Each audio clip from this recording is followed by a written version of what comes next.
So ಇಲ್ಲಿ ಎಷ್ಟೋ ಜನ ಆ ಒಂದು ಕಾಫ್ ಬಂದಾಗ ಸೊ ಏನೋ 2 ದಿವಸದಲ್ಲಿ ಹೋಗ್ಬಿಡುತ್ತೆ ಅಂತ ಹೇಳ್ಬಿಟ್ಟು ಯಾವುದೋ ಒಂದು ಕಾಫ್ ಸಿರಪ್ ತೊಗೋತಾರೆ ಆ್ಯಕ್ಚುಲಿ.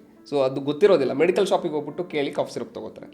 ಸೊ ಅದು ಕಂಟಿನ್ಯೂಷನ್ ಆಗಿ ಮತ್ತೆ ಕಂಟಿನ್ಯೂ ಆಗಿ ಬರ್ತಾ ಇತ್ತು ಅಂದಾಗ ಸೊ ಅವಾಗ ಡಾಕ್ಟ್ರ್ ಹತ್ರ ಹೋಗ್ತಾರೆ, ಬಟ್ ಯಾವ ಡಾಕ್ಟ್ರ್ ಹತ್ರ ಹೋಗಬೇಕು ಅನ್ನೋದು ಕೂಡ ಗೊತ್ತಿರೋದಿಲ್ಲ ಆ್ಯಕ್ಚುಲಿ.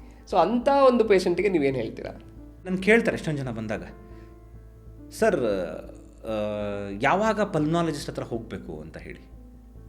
ಸಿಂಪಲ್ಲಾಗಿ 1 or 2 days ಕೆಮ್ಮಿದ್ದಾಗ ನೀವು ಮನೆ ಮದ್ದುಗಳು ಏನು ಮಾಡ್ಕೋತೀವಿ, ಕಷಾಯಗಳನ್ನು ಕುಡೀರಿ, ಕಾಯಿ ಸಾರಿಸಿದ ನೀರನ್ನು ಕುಡೀರಿ, ಇಂಥವೆಲ್ಲ ತೊಗೊಂಡಾಗ 1, 2, 3 ದಿವಸದ ಕೆಮ್ಮು ಕಡಿಮೆ ಆಗುತ್ತೆ. 3 ದಿವಸಕ್ಕಿಂತನೂ ಜಾಸ್ತಿ ಆಗ್ತಾಯಿದೆ ಕೆಮ್ಮು, ನಿಮ್ಮ ರುಟೀನ್ಸ್ ಏನಿದೆ ಅದು ಮಾಡೋಕ್ಕಾಗ್ತಾನೇ ಇಲ್ಲ, ನಾನು ಕೆಲಸಕ್ಕೆ ಹೋಗ್ತಾ ಇದ್ದೀನಿ ಅದನ್ನು ಮಾಡೋಕ್ಕಾಗ್ತಿಲ್ಲ, ಬೈಕ್ ಓಡ್ಸೋಕ್ಕಾಗ್ತಿಲ್ಲ, ನಿದ್ದೆ ಬರ್ತಾ ಇಲ್ಲ, ಈ ಥರ ಕೆಮ್ಮಿತ್ತು ಅಂತಂದರೆ there is some problem in your body. Cough is a protective reflex against some irritant going into your respiratory system.